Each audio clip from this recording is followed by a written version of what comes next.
Je peux? Ma chérie.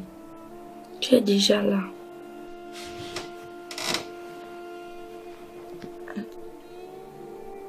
Tu n'as presque rien mangé. Tout va bien. Super bien. Tu veux qu'on parle? Parce que tu me donnes plutôt l'impression que rien ne va. C'est pas toi le problème, c'est lui. Ton père. Tu peux pas dire son nom. Parce que là, je suis plus sûre qu'il soit mon père. Mais qu'est-ce qui s'est passé? Vu ton comportement, j'ai la ferme impression que quelque chose est arrivé. Ah chérie, s'il t'a fait quelque chose, tu dois m'en parler. Je pourrais bien, mais c'est pas à moi de t'en parler. Pourquoi? Parce que c'est lui qui devrait le faire. C'est lui qui devrait avoir honte de ses actes. Moi, j'ai rien à cacher. Il t'a rejeté, c'est ça? Oh mon Dieu, qu'est-ce qui s'est passé? Mais qu'est-ce qu'il t'a dit, Al? C'est à lui de te le dire. Ok. Je vais lui parler. Mais qu'est-ce que je dis? Il va me parler et pas plus tard que maintenant.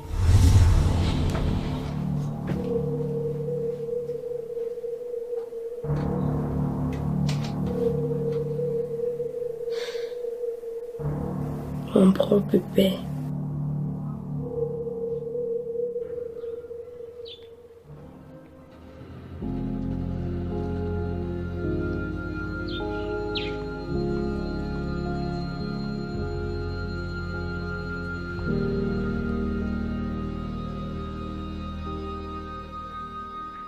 Yondo, dis-moi que ce que j'entends, c'est pas ce que je pense.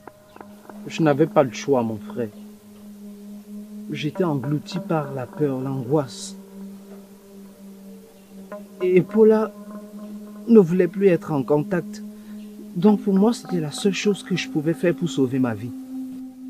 Yondo, on a toujours le choix dans la vie. Et ce que tu m'as dit là me fend le cœur en 1000 morceaux. Puisque je te dis, je n'avais pas de choix à cette époque. C'était la seule chose que je pouvais faire. Et qu'est-ce que tu veux aujourd'hui? Qu'on te gratifie ou qu'on t'applaudisse pour ton passé glorieux? Laisse-moi te dire une chose, mon frère.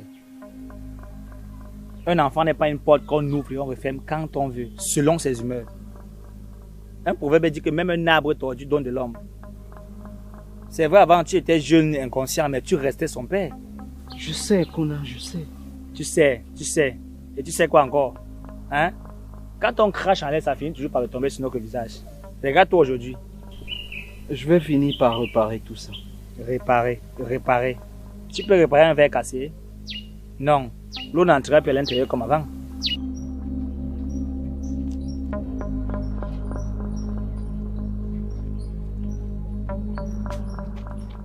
Écoute-moi, Yondo.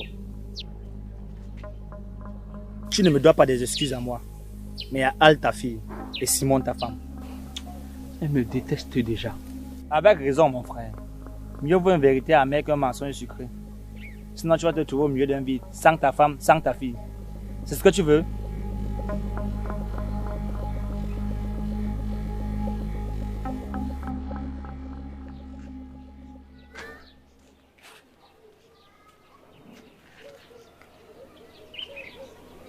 Tu peux nous laisser un instant, s'il te plaît?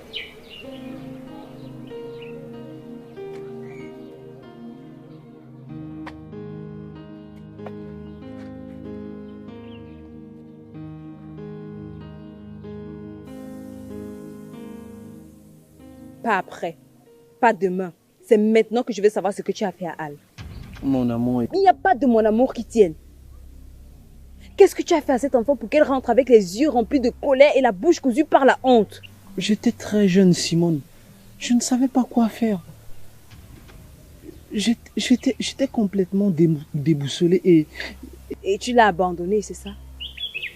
Non, écoute, je n'avais que 18 ans.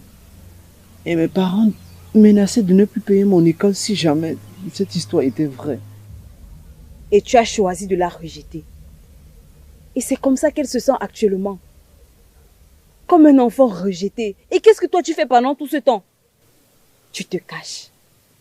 Tu comptes sur le silence pour enterrer ta lâcheté. Simone, tu as décidé de me juger, de me haïr sans même me comprendre. Qu'est-ce que tu vas dire? Qu'est-ce que tu peux bien me dire de plus intéressant que ce que j'ai déjà écouté jusque-là? La seule chose à faire actuellement, c'est de me dire qui tu es. Quel démon t'incarne? Ok. Il y a 11 ans, j'ai coupé les liens avec Paula. Et celle-ci était enceinte de ma fille.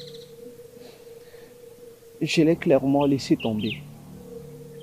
Sans même chercher à savoir ce qu'elle pouvait traverser, ce qu'elle pouvait vivre, ni même comment est-ce qu'elle pouvait se sentir.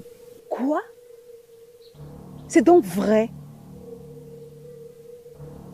Tu as repoussé la chair de ta chair, le sang de ton sang comme une inconnue? Je ne sais pas comment réparer ça. Tu vas commencer par t'humilier. Eh oui, tu vas lui demander pardon. Non pas pour apaiser ta conscience, mais pour lui rendre ce qui lui revient de droit. C'est-à-dire un papa debout. Je suis prêt à faire tout ce qu'il faut pour réparer ça. Mais je veux que tu me promettes que tu ne vas pas me détester. Tu ne peux même pas imaginer la grosseur de ton caillou qui traîne à sortir de ma gorge. Je te connais assez, Simone. Je sais que tu n'es pas capable de faire du mal à quelqu'un que tu aimes profondément. Mais dis-moi, est-ce que tu vas continuer de me voir souffrir comme ça?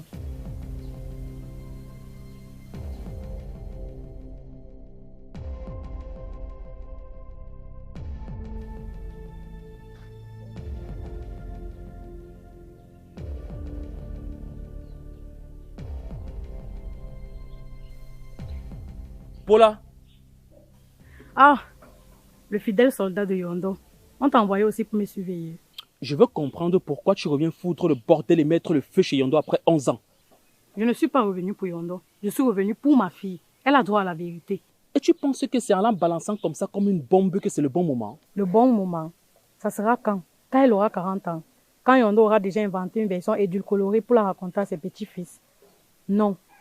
Le bon moment, c'est quand les mensonges commencent à pourrir le silence. Je te rappelle que toi non plus, tu n'es pas sainte, Paula. Tu avais également disparu. Tu l'as laissé carrément grandir comme ça, sans réponse. Et maintenant, tu reviens. Pourquoi? Certainement pour régler tes comptes personnels en te servant de l'enfant. Avoue-le. Non. Pour qu'il les règle lui. Je ne suis pas venu détruire sa maison, mais pour qu'il les construise sur des fondations vraies. Tu t'amuses avec le feu. Et n'oublie pas que lorsque la forêt brûle, même les oiseaux innocents n'échappent pas aux flammes. Alors qu'il brûle. Qu'il brûle enfin, au lieu de cacher les cendres sur le tapis. Tu sais, quand le chien revient sur ses pas, ce n'est pas toujours pour retrouver son maître. Parfois, c'est pour mordre. Tu n'as pas changé, Paula. Tu me vois si je mords encore. Très bien. Sache que je ne vais pas continuer à garder ce silence très longtemps.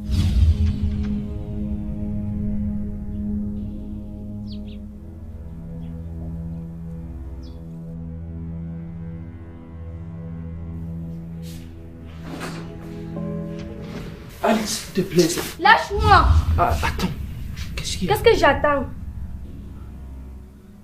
J'ai attendu toute ma vie. Aujourd'hui, c'est moi qui pars. Alice, s'il te plaît.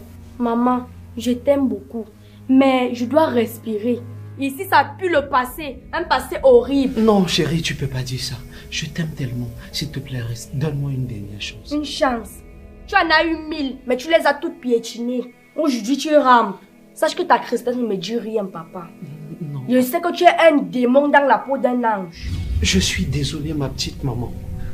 Je te promets de changer.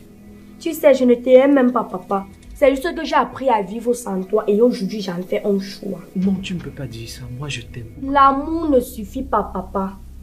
Parfois, c'est trop tard. Simone.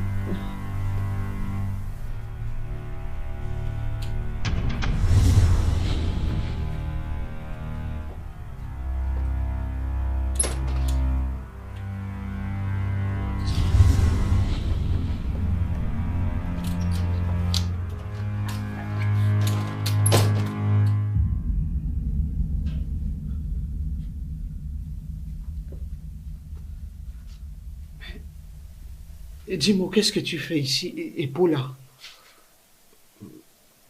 Bonsoir. On t'a posé une question.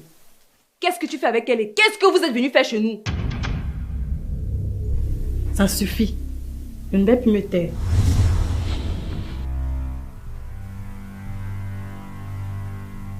Quand je suis tombée enceinte de Al, j'avais 15 ans. Je n'étais encore qu'une gamine au lycée. J'étais inconsciente et naïve.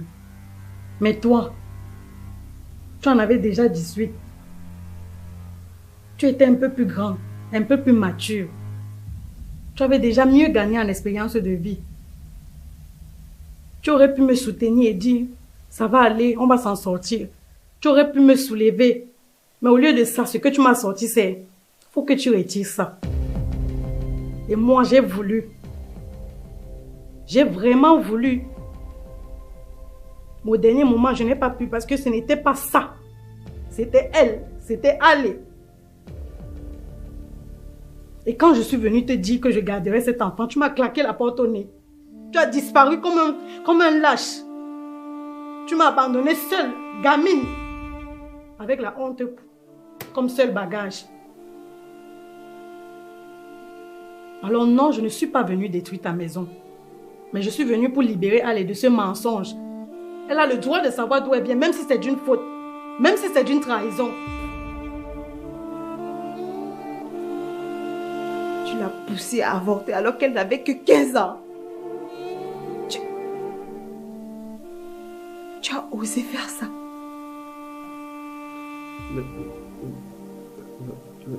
Mon frère, ce n'est pas la vérité qui détruit les familles, c'est le silence. Et ce n'est pas tout. Oh, toi aussi, Paula. Tu es seulement venu ici pour me tuer. Heureusement que le mot tuer sort de ta bouche, puisque tu maîtrises bien les lettres. Sale monstre.